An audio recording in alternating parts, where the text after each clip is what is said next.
Buenas noches con todos. Les saluda el doctor Andrés Choes Peñafiel, posgradista del segundo año del posgrado de Radiología y Diagnóstico por Imágenes de la Universidad de los Andes, de la ciudad de Mérida, en Venezuela. ¿Sí? Soy ecuatoriano, graduado en UNLEA en el año 2015.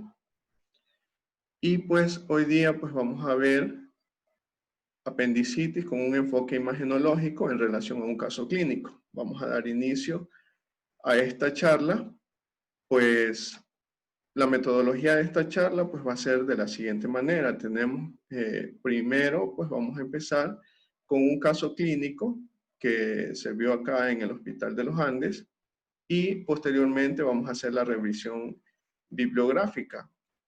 Con esto, pues, inmiscuyéndonos un poco brevemente en lo que es la histología, la embriología, la anatomía del apéndice y, pues, también en las manifestaciones clínicas y posteriormente ya ahondar un poco más en lo que nos importa a nosotros, que es el enfoque imagenológico, tanto las rayos X de abdomen, ecografía abdominal, tomografía abdominal y resonancia magnética.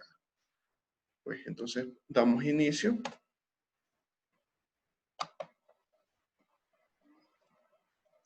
Los datos del paciente, pues femenino de 41 años, con iniciales CIAV, fecha de ingreso el 14 de julio del 2020.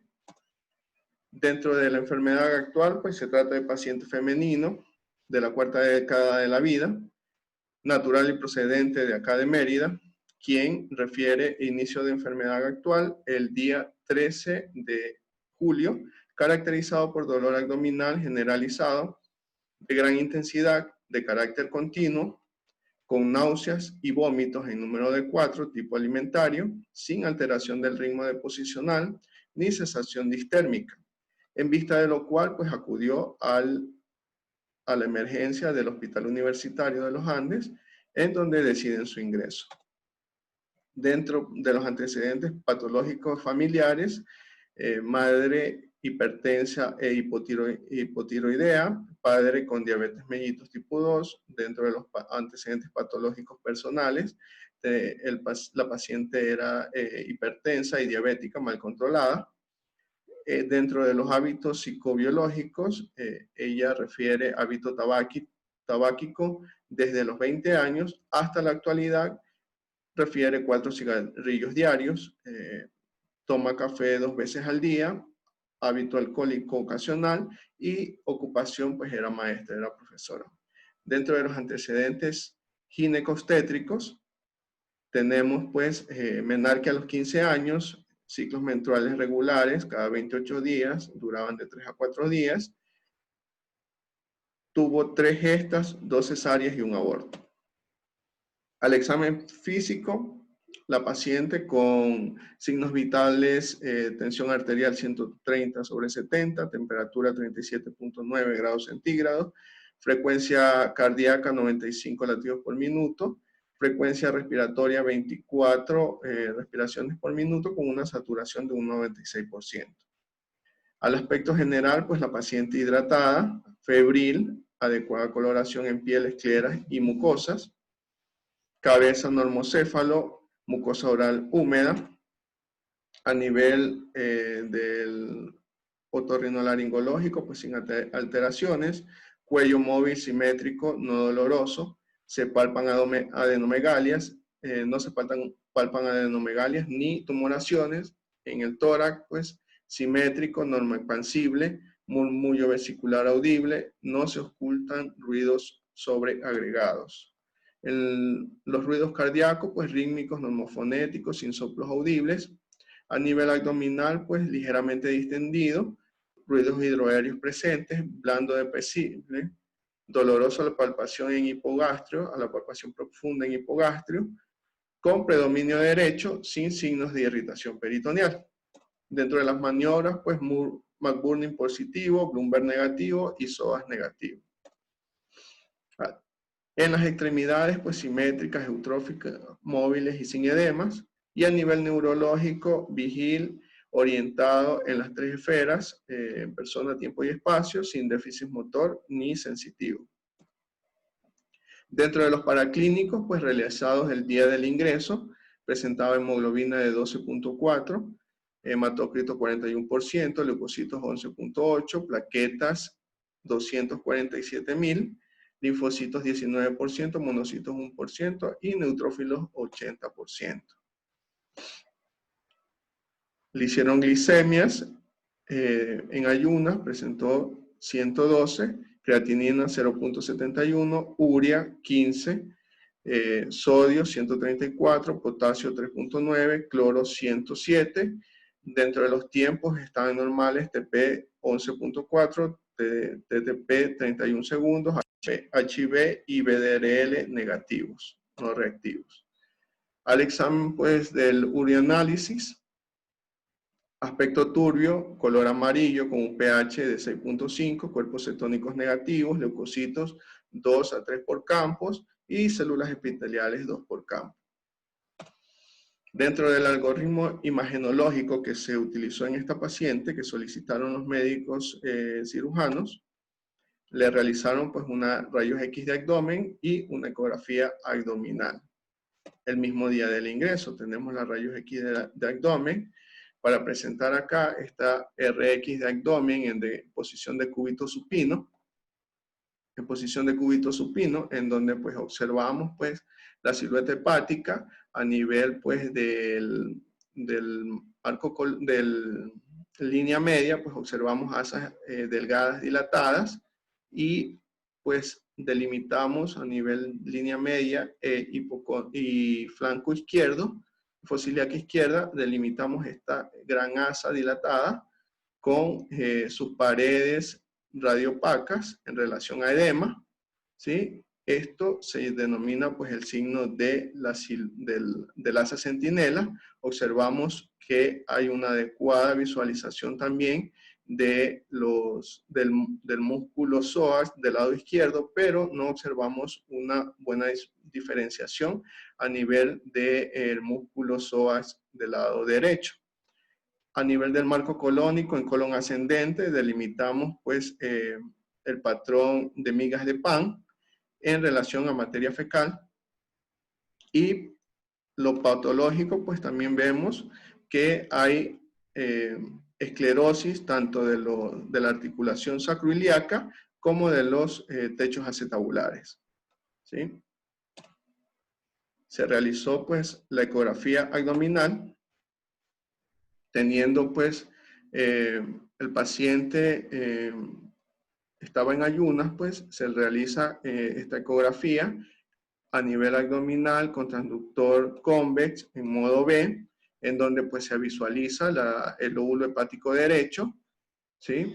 Visualizamos el parénquima hepático derecho homogéneo, de adecuada ecogenicidad, sin lesiones quísticas ni sólidas, ¿sí? Que midió 13.3 centímetros. Observamos también pues lo que es el riñón derecho con adecuado tamaño, con morfología adecuada y ecogenicidad también. Observamos una adecuada relación córtico-medular sin litos ni ectasias. Continuando pues con la ecografía abdominal, se observa pues lo que es el vaso, ¿sí? Con un parénquima homogéneo, sin lesiones tampoco quísticas ni sólidas, con una medida de 9.5 centímetros, el riñón izquierdo, de tamaño normal, con adecuada relación córtico-medular, sin litos ni ectasia tampoco. Ya a nivel de fosa ilíaca derecha se realiza una exploración con transductor lineal, en donde pues observamos en corte transversal y longitudinal esta imagen en corte transversal, esta imagen en forma de diana, es el signo típico, se denomina el signo de diana, en donde vemos un aumento del diámetro anteroposterior, el cual mide 0.9 centímetros, Observamos el engrosamiento de lo que es la pared del asa, y también pues periféricamente observamos lo que es líquido. Esta imagen anecoica que rodea el asa es líquido laminar periasa. También vemos un aumento de la ecogenicidad de la grasa mesentérica. ¿Sí? A este nivel, estas imágenes hiperecogénicas es un cambio dentro de la ecogenicidad de la grasa mesentérica. Pues, y acá observamos en este corte longitudinal lo que es esta imagen tubular de la asa ciega pendicular con engrosamiento también de la pared, ¿sí? Y un alargamiento pues, de su diámetro longitudinal que estaba en 2.3.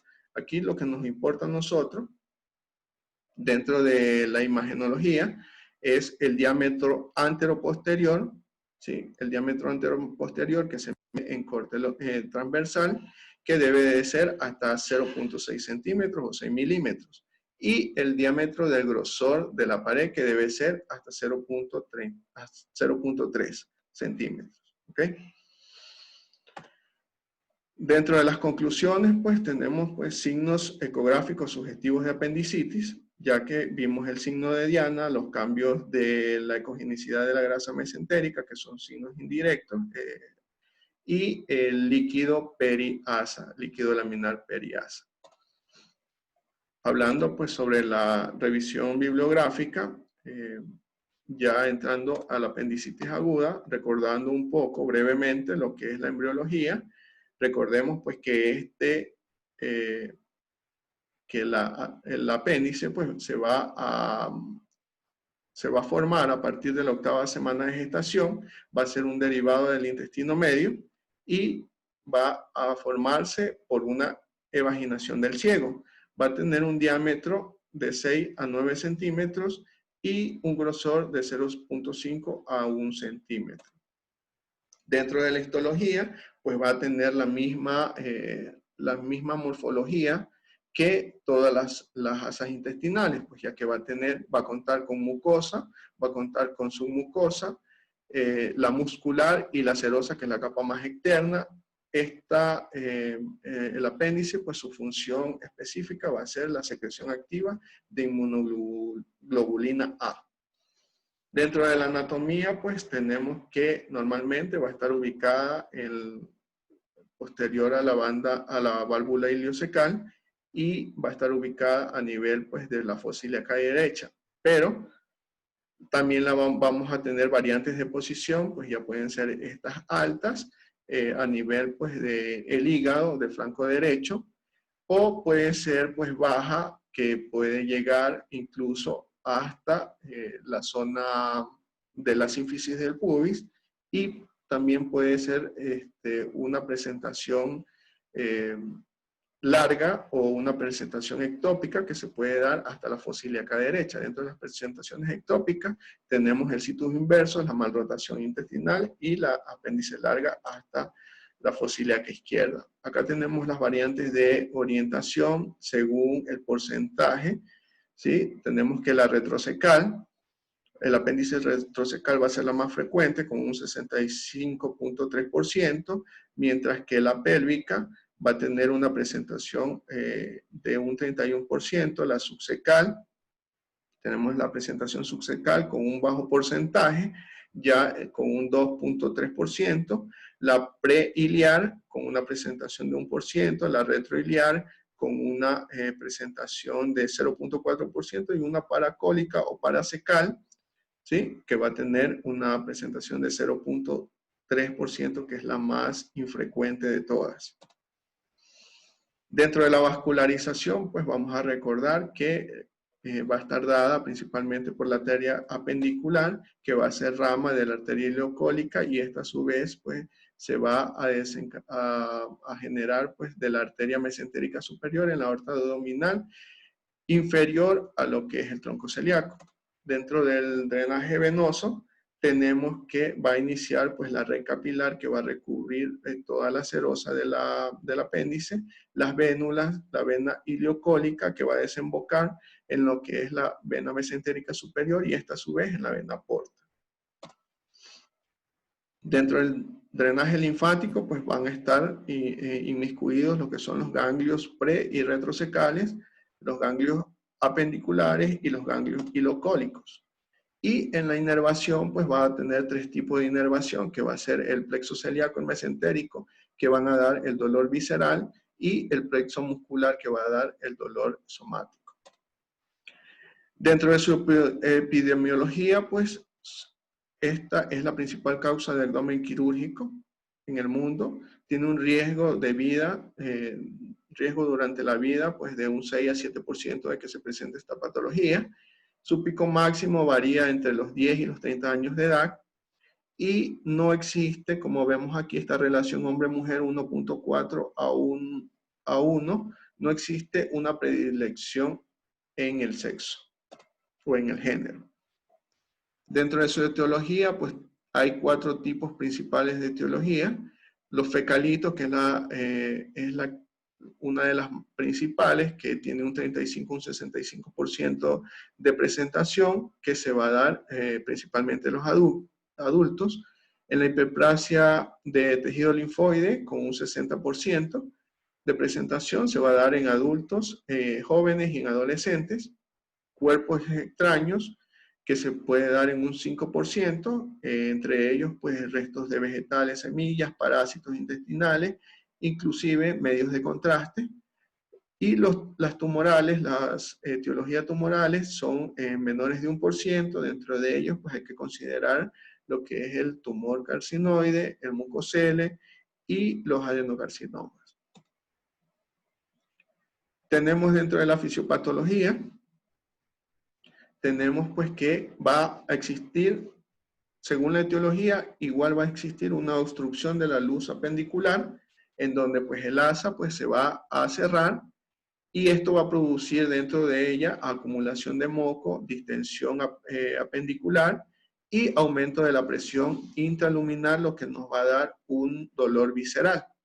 Aquí pues conlleva todo esto un caldo de cultivo, y va a haber multiplicación bacteriana, obstrucción del flujo linfático, que es el primero en afectarse.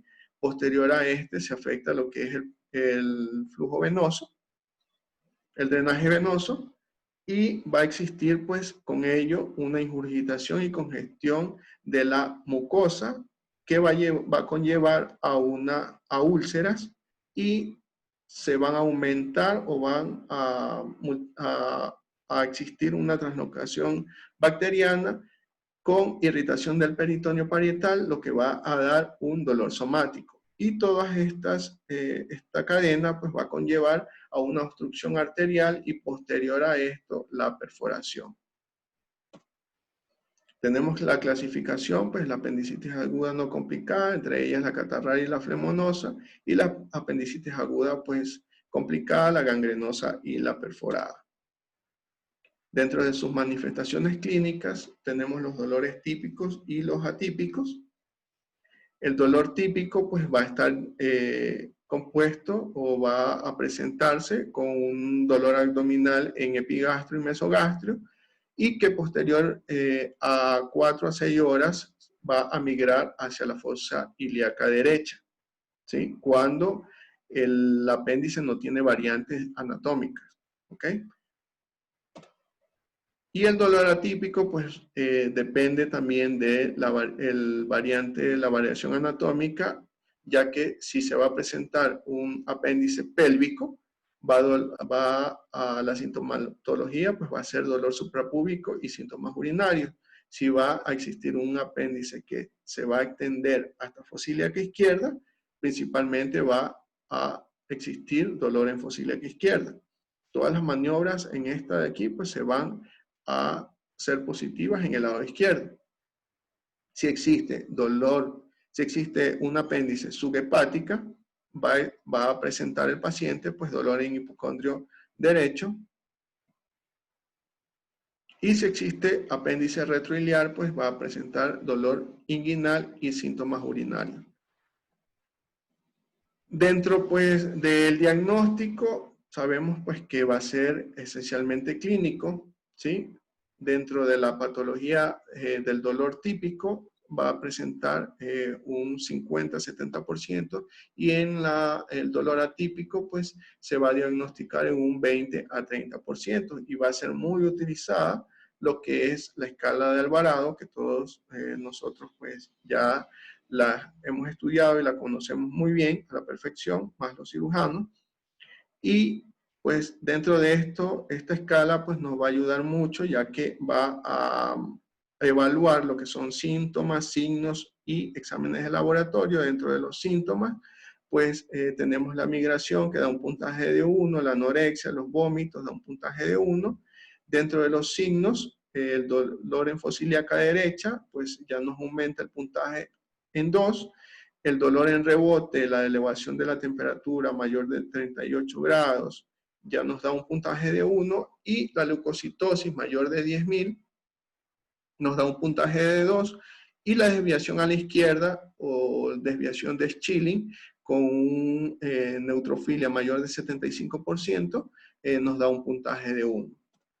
Cuando nosotros pues vamos a saber, con esto pues nosotros tenemos que sumar, y de un puntaje de 1 a 4 es una baja probabilidad de apendicitis, un puntaje de 5 a 6 es una posible apendicitis, probable apendicitis ya sería un puntaje de 7 a 8, y 9 a 10 pues ya sería una apendicitis muy probable. Cuando nosotros vamos a decidir como clínicos un estudio imagenológico, a partir pues del puntaje 5 y 6. Pues ahí nosotros vamos con esto, ya tenemos una posible apendicitis y vamos a confirmarlo mediante el estudio imagenológico. El gol estándar, bueno, el gol estándar no podría llamarse gol estándar, sino que lo que nosotros nos va a ayudar va a ser lo que es la ecografía. Ya vamos a ver los grados de sensibilidad y especificidad que tiene cada estudio. Entonces, las pruebas imagenológicas, pues tenemos rayos X simples de abdomen, ultrasonido abdominal, tomografía computarizada y resonancia magnética. Dentro de los rayos X simple de abdomen, pues vemos que esta tiene una sensibilidad del 0% y una especificidad del 68%, ya que nos va a dar a nosotros signos indirectos de apendicitis, no nos va a dar signos directos. Entre los signos indirectos tenemos el asa centinela, que va a ser de un 51 a un 81%, el fecalito, que va a ser un porcentaje muy bajo, miren que tiene un porcentaje de 5%, en otras literaturas pues habla de menor a 5%, y existe pues también un borramiento del margen derecho del músculo psoas, que lo vimos en los rayos X, todos estos dos signos pues lo vimos en los rayos X que la paciente presentó del caso clínico, y pues vemos que los signos todos son indirectos y que tienen un bajo porcentaje. ¿Sí? Tenemos acá esta presentación de rayos X de abdomen simple en posición pues acostado. Está de acá a la izquierda, pues observamos la silueta hepática, observamos también lo que es la silueta esplénica, lo que es la cámara gástrica, y observamos a nivel de línea media esta gran asa dilatada, ¿sí? Observamos también en la pared engrosada, radiolúcida, y un velamiento de todas el marco colónico prácticamente, ¿sí? En relación pues a líquido libre y a edema interasa. ¿Okay? Este es un signo indirecto y este signo se denomina asa centinela, el signo del asa centinela, sin ser como tal un nivel hidroaéreo. Acá a la derecha pues tenemos una magnificación de una rayos X, simple de abdomen, en posición acostado. Observamos el marco colónico, ¿sí? Observamos el marco colónico y el patrón de migas de pan en relación a heces fecales, y a nivel ya de la válvula ileocecal observamos pues esta imagen radioopaca, redondeada, de bordes bien definidos, que nos señala la flecha en relación pues a un fecalito. Tenemos acá estas otras imágenes de rayos X de abdomen simple en posición acostado para mencionar estas grandes dilataciones que existen a nivel del intestino delgado, ¿sí? Y sus paredes que están engrosadas y radiopacas en relación a edema de la pared, edema interasa, y vemos a nivel de marco colónico, de colon ascendente, vemos migas de pan, el patrón de migas de pan en relación a heces fecales, y a nivel de la válvula ileocecal o infociliaca derecha, pues observamos esta gran imagen radiopaca bien definida en relación a un fecalito. Vemos en esta imagen que se define adecuadamente lo que es el músculo ilio, el músculo psoas, mientras que acá, por la dilatación